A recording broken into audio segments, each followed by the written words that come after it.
सुबह का उजाला फैल चुका था।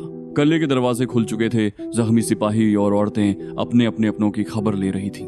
हर तरफ लड़ाई के निशान बाकी थे, लेकिन कलीला बच गया था। शेरा फकीरा ने कलीले के आंगन में सबको जमा किया और ऐलान किया, जंगलूस की सरजमी पर अब दुश्मन का नामो निशान नहीं रहेगा।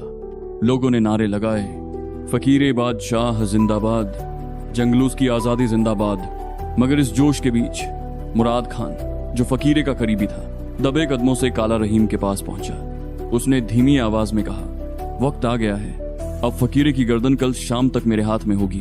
काला रहीम मुस्कुराकर बोला, तू ही जंगलूस का असली वारिस है मुराद खान। दोनों ने हाथ मिलाया और अंधेरे में गायब हो गए। इधर महानूर, जो किले की मशालें ठीक कर रही थी, उनकी बातें सुन चुकी थी। उसने मन में कहा, कहीं मुराद खान भी गद्दार तो नहीं। मुझे फकीरे को बताना होगा। लेकिन इससे पहले कि वो कुछ करती, मुराद खान उसके सामने आ गया। महानूर, तुम यहां क्या कर रही हो? महानूर घबरा कर बोली, मैं तो बस। मुराद खान ने मुस्कुराकर कहा, अगर कुछ सुन लिया है तो बेहतर होगा कि जबान बंद रखो, वरना। महानूर चुपचाप पीछे हट गई, लेकिन दिल में कसम खा ली कि वो फकीरे को सब बता देगी। दूसरी तरफ बरहान खान और मलिक नजीर एक नई यलगार की तैयारी कर रहे थे। इस बार उनके साथ कुछ और सरदार भी थे, जिन्होंने जंगलूस की आजादी का झूठा वादा लेकर साजिश कर ली थी। बरहान खान ने ऐलान किया, कल सूरज डूबते ही जंगलूस का कलीला हमारा होगा। रात का सन्नाटा छाया हुआ था। किले के बाशिंदे सोने की तैयारी में थे, लेकिन महानूर की आंखों में नींद कहां। उसे बार बार मुराद खान की वो धमकी याद आ रही थी। आखिर वो दबे कदमों से फकीरे के कमरे की तरफ चल पड़ी। किले की मशालें बुझने लगी थी। गली में पहरेदार ऊँघ रहे थे। महानूर आहिस्ता आहिस्ता फकीरे के कमरे तक पहुंची। दरवाजा खटखटाया। कौन? फकीरे की भारी आवाज आई, मैं महानूर हूं, बादशाह सलामत, बहुत जरूरी बात है। फकीरे ने दरवाजा खोला। महानूर अंदर दाखिल हुई और सब कुछ बता दिया। फकीरे का चेहरा गुस्से से सुर्ख हो गया।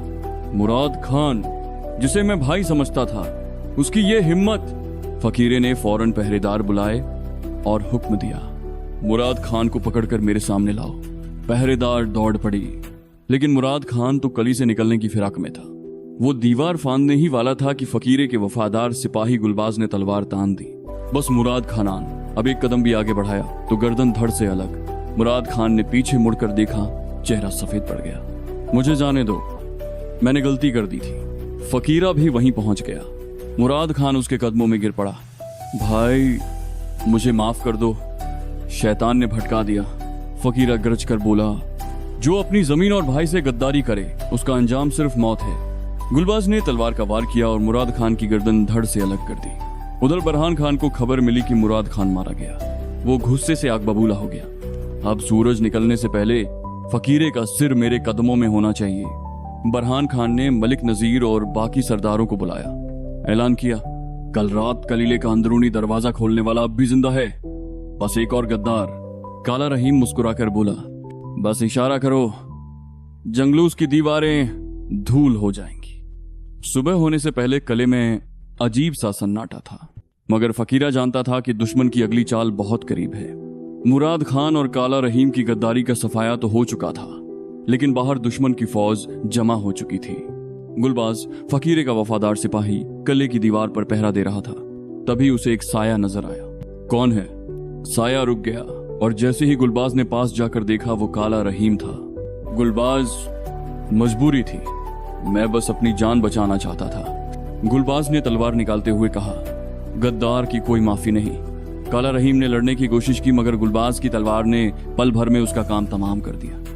उधर कलीले के बाहर बरहान खान अपनी बड़ी फौज लेकर आ चुका था। उसके साथ मलिक नजीर और कई सरदार थे। बरहान खान ने ऐलान किया, हमला कर दो, आज जंगलूस को मिटा दो। हजारों दुश्मन सिपाही किले की तरफ बढ़े, लेकिन फकीरे ने पहले से तैयारी कर रखी थी। आग के गोले, तीरंदाज और गर्म तेल से कलीले की दीवारें बचाई जाने लगी। फकीरे ने कलीले की दीवार पर चढ़कर ललकारा, ओ बरहान खान, अगर हिम्मत है तो सामने आ। बरहान खान गुस्से से चिल्लाया, आज तेरा और तेरे जंगलूस का नाम और निशान मिटा दूंगा। दोनों सेनाएं आमने सामने भिड़ गईं। कहीं तलवारें खनकने लगीं, कहीं घायल चीख रहे थे और कहीं आग की लपटें आसमान तक उठने लगीं। रात की जंग के बाद सुबह का सूरज लाल रंग लेकर निकला। चारों तरफ जले हुए टेंट, टूटी हुई तलवारें और बिखरे हुए लाशें बिखरी थीं। फकीरा अपनी दीवार पर खड़ा हर नुक्ता देख रहा था। कली ने एक और रात दुश्मन का हमला झेला था, लेकिन जंग अभी खत्म नहीं हुई थी। बरहान खान ने अपनी हार मानने से इनकार कर दिया। वो अपने तंबू में मलिक नजीर और बाकी सरदारों के साथ बैठा था। आज रात हमला नहीं करेंगे, बरहान खान ने कहा। इस बार कलीले के अंदर का आदमी ही हमें फकीरे तक पहुंचाएगा। मलिक नजीर ने सवाल किया, अब अंदर कौन बचा है? बरहान खान मुस्कुराया, हर कले में कोई ना कोई बेचैन होता है, बस तलाश करो। उधर कले में महानूर अपने कमरे में बैठी थी। उसकी आंखें लाल थीं, लेकिन हौसला अभी बाकी था। उसने फकीरे के सामने कसम खाई, जब तक मेरी सांस चलेगी मैं जंगलूस की दीवार नहीं टूटने दूंगी। फकीरा भी अब महानूर की बहादुरी को पहचान चुका था। बेटी, इस कलीले को तेरे जैसे ही लोगों की जरूरत है। गुलबाज और बाकी सिपाही आखिरी जंग के लिए तैयार हो रहे थे। तेज तलवारें, तीरों की टोकरी और दीवारों पर गर्म तेल की बाल्टियां रखी जा रही थी। फकीरा ने ऐलान किया, आज जंगलूस का इम्तिहान है। जो कलीला बचा लेगा वही असली बहादुर कहलाएगा। रात का अंधेरा फिर से किले की दीवारों पर उतर आया था। गुलबाज किले के एक पुराने तहखाने में गश्त कर रहा था, तभी उसे जमीन पर कोई कागज गिरा हुआ मिला। कागज पर लिखा था, आज रात दरवाजा खुला मिलेगा, बरहान खान अंदर आएगा। गुलबाज ने तेजी से वो कागज फकीरे को दिखाया। फकीरा गुस्से से बोला, तो अब भी कोई गद्दार जिंदा है? हर सिपाही अपनी जगह चौकन्ना खड़ा था। चारों तरफ सन्नाटा था, लेकिन हर किसी को आने वाले तूफान का इंतजार था। दूसरी तरफ बरहान खान अपने घोड़े पर सवार होकर अपने सिपाहियों के साथ तैयार था। आज जंगलूस की दीवार गिरेगी और फकीरे का सर मेरे कदमों में होगा। उसने अपने खास सिपाही जुम्मन लंगड़ा को कहा, दरवाजा खोलना तेरा काम है।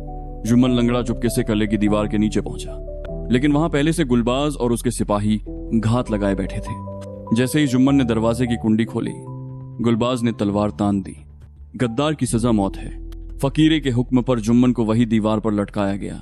इसी बीच बरहान खान को भी खबर मिल गई कि उसका आदमी पकड़ा गया है। अब वो अपनी पूरी फौज लेकर किले की दीवार पर चढ़ पड़ा। तीर, तलवारें, आग के गोले, हर तरफ महाकटाई होने लगी। फकीरा ने सबसे ऊंचे बुर्ज पर चढ़कर ऐलान किया, आज आखिरी सांस तक लड़ेंगे, जंगलूस झुकेगा नहीं।